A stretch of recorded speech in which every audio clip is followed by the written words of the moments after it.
I've just taken another book because it's 2:30. Well, good afternoon everyone, and welcome to the Judgment Express here at Whipsnade. My name is Chris, and I will be taking you through the continents of Asia and Africa today to look at some of the fantastic animals that come from those regions. But just before we see them, just a few reminders. Please make sure all your limbs are inside your carriages. Please not stand while the train is moving at the animals, just run across the track, and we will have to come to a sudden stop. Now, our first port of call for today is on the left-hand side. This is the children's farm. This is a fantastic place to go to get up really close to some of our animals here at Whipsnade. We are joined today by our two Shetland ponies. They are called Chico and Bianca. We've also got our alpacas and llamas in there. They come from the Andes Mountains in South America. And then we've got Griff and Tan right in the distance. These are our two Welsh mountain ponies, but they're often mistaken as horses as they are a tall breed of pony. And they will be going their walks at 3 o'clock, so watch out for them. If we keep looking to the left, we might spot something that looks a bit like an ostrich. They're called Darwin's Rhea. They come from Patagonia in South America. We do have a breeding pair here, so you never know, we might hear the pitter-patter of tiny rare feet later in the year. But these are flightless birds. That means they don't take off the ground, but they make it up through running instead and can reach speeds up to 37 miles per hour. We are heading to probably the most important part of the journey today. This is the train yard. And your driver and fireman for today is Andy and Kevin. And your engine today is Chevrolet. She's a steam engine and she's 80 years old. We've also got two other steam engines here called Excelsior and Superior. They all need coal to run. You may have just spotted on the left hand side a big pile of coal. This comes to us every year from South Wales.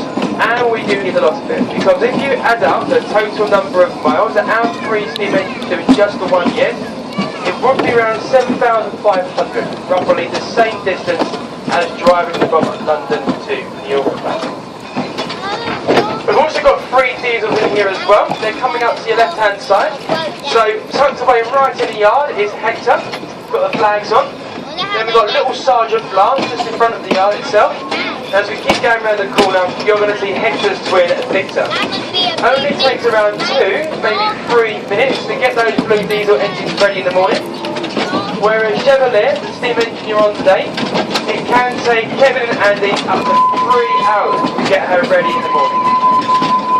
Chevrolet is also the largest steam engine in our fleet. She weighs approximately 26 tonnes. That's about 5 female Asian elephants put together. We are now heading towards the land of the free roamers. These are animals that don't belong in any enclosure. This is where I need your help now, especially in the front 3 carriages. If you see any animals, if you can point them out to us please, and I can tell everybody behind me what to look out for. Now I see loads of hands up to the left, and also on the right as well. So look out for something that looks a bit like a kangaroo. These are called Bennett's wallabies. They come from the island of Tasmania. And it is breeding season at the moment, so we might be lucky enough to see some baby wallabies called Joeys inside Mum's pouch. And believe it or not, when a Joey is born, it's about the same size as a baby. Absolutely tiny. Now something much larger than a Bennett's wallaby is an Asian elephant. Asian elephants come from several countries across Asia, including India and Nepal. Here at Whipsnade we've got a herd of 9, and we will see them in a second. They will be on the right hand side. And before we see them, we're going to see part of the zoo that you don't normally get to see if you're walking around. So we've got the sand paddocks. To the right hand side of the sand paddocks we've got the bull barn. That's where our bull elephant image goes at night. And the left hand side of the sand paddocks we've got the cow barn. That's where the girls go with their cars. And in the sand paddocks themselves, you'll notice we've got some tyres in there, we've got some blue barrels. There's other high food in there for them. As you can see, there's already food waiting for them when they come back this afternoon. But when they do come back, they've got to work for their food. They've got to move those tyres out of the way or reach up those blue barrels. It just keeps them nice and busy, as Asian elephants are incredibly intelligent animals, and they like to be challenged. Now we are going to see members of our herd right now. So the individual I'm going to point out to you first is Emmett and Bull Elephant. Give him a big wave. Now he's 22 years old and he came to us from Burnett Zoo in America. He weighs approximately 4 tons. That's the size of 2 family cars put together. And you can tell that he's a bull elephant because he has tusks. The females don't have tusks in this species. They have something smaller called tushes. And you'll see tushes on Maya, who's in with Emmett today. Now Maya goes in with Emmett for a bit of company. Normally a bull elephant in the wild either live in a little bachelor group or live on their own. That's how they like it. But because sometimes he does require a bit of companionship, we put Maya in there with him. The reason why she can go in there with him is because she's our largest and also our oldest elephant. He's also the father to the 3 calves that we have here, who are over there where the green umbrella is. They are called Donna, George and Scott. And George is one that's closest to us, and his tusks are just starting to come through. He's only 3. And the other 4 in there are Karishma, George's mum, Aziza, Scott's mum, Kaylee's Donna's mum, and also we've got Auntie Luther in there as well. Now I'm about to go past the paddocks of the second largest animal that we have here at Whipsnade Zoo. They're home to the greater one-horned rhino. Sometimes known as Asian rhinos. They come from India and Nepal, just like the Asian elephants that we see. They are having a pretty tough time in the wild at the moment. So we have got a breeding program going on. So in the first paddock we've got Maluki, in the next paddock we've got Meehan. And then with Meehan today, we do have little Jamil. Can you see him over there? So you can see go running close to mum.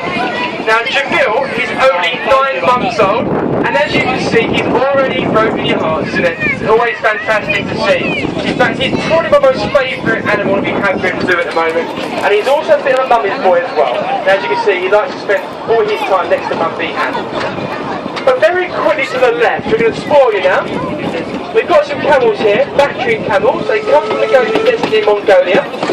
They are also critically endangered in the wild, believe me, fewer than 1,000 remaining, so any youngster we get is really important. And as you may have seen as we've gone past, we've got 2 calves over there. They're called Mo and Millie.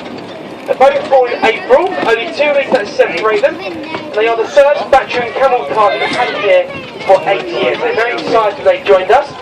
And if any of you are interested, we named him Mo after Mo Farah, the Olympic runner. Now, going to the left-hand side of the track still, we've got some very hairy little cows over there. They call yaks. They come from the Himalayas around China, Nepal and Tibet. Now, ladies and gentlemen, boys and girls, I've never seen this before.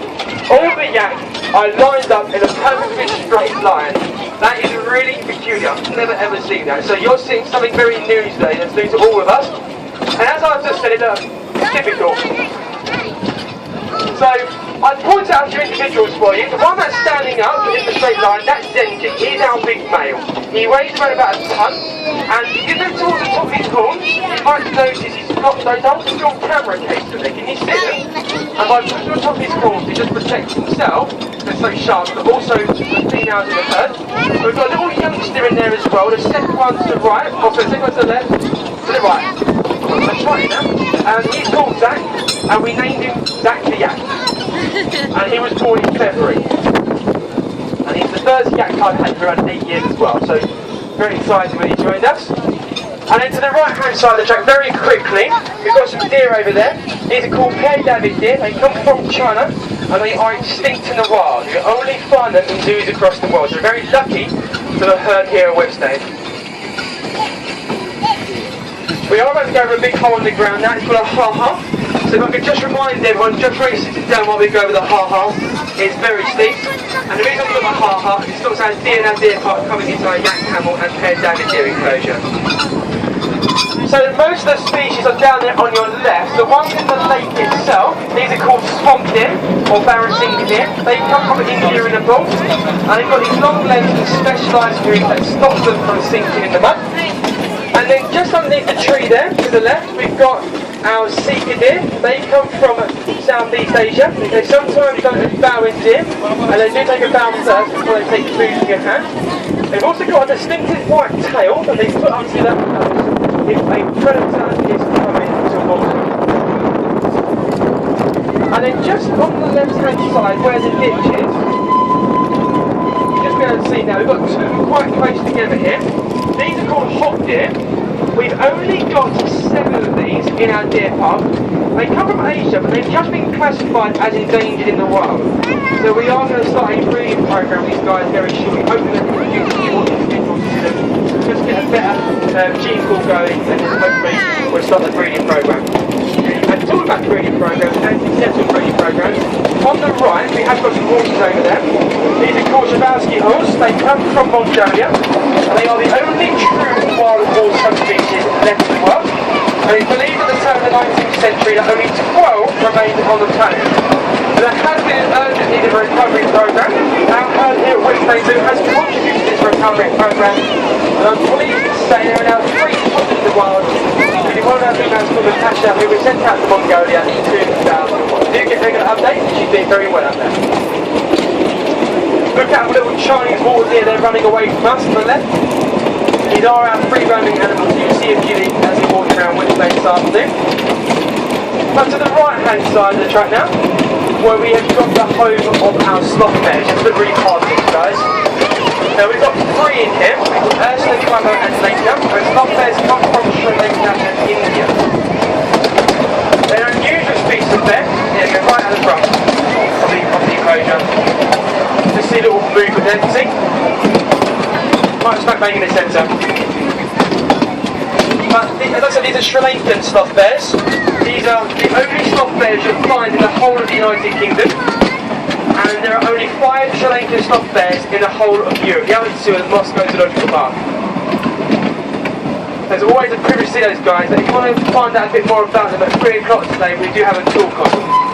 And we're going to get them to Richmond as well, so if you see some very unusual behaviour, I do recommend going to that one. It's a really good talk to go to. So we're going to say goodbye to Asia, and we're going to be heading towards Africa. To get to Africa, we will be going through a tunnel. So once again, please make sure all your arms are inside. You are sitting down. You might want to take a deep breath, get very stoked in here. I also hope none of you are afraid of dark.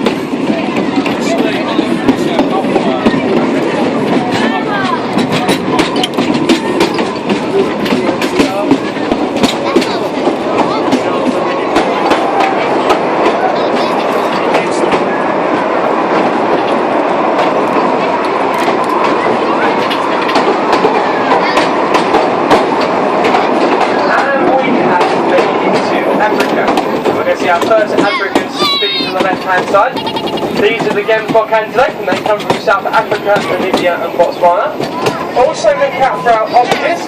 In the ostrich world, the boys are black and the females are grey. So they've got 2 male females. Somewhere in there we have a male Oscar. And you've got a good eyesight. Right at the back over there, we've got our male Granny Zebra. To the right hand side of the track now, we've got our lake Ledidus. We've got some unusual species, but there's one species I want to talk about this afternoon, and that is our 3 eastern white pelicans. Now our big male is standing up at the moment. He is by far the largest pelican I have ever seen. We just measured his wingspan, and it was 3 metres, and he's only 18 months old. So we thought we'd give him an appropriate name, but he's called Big Boy.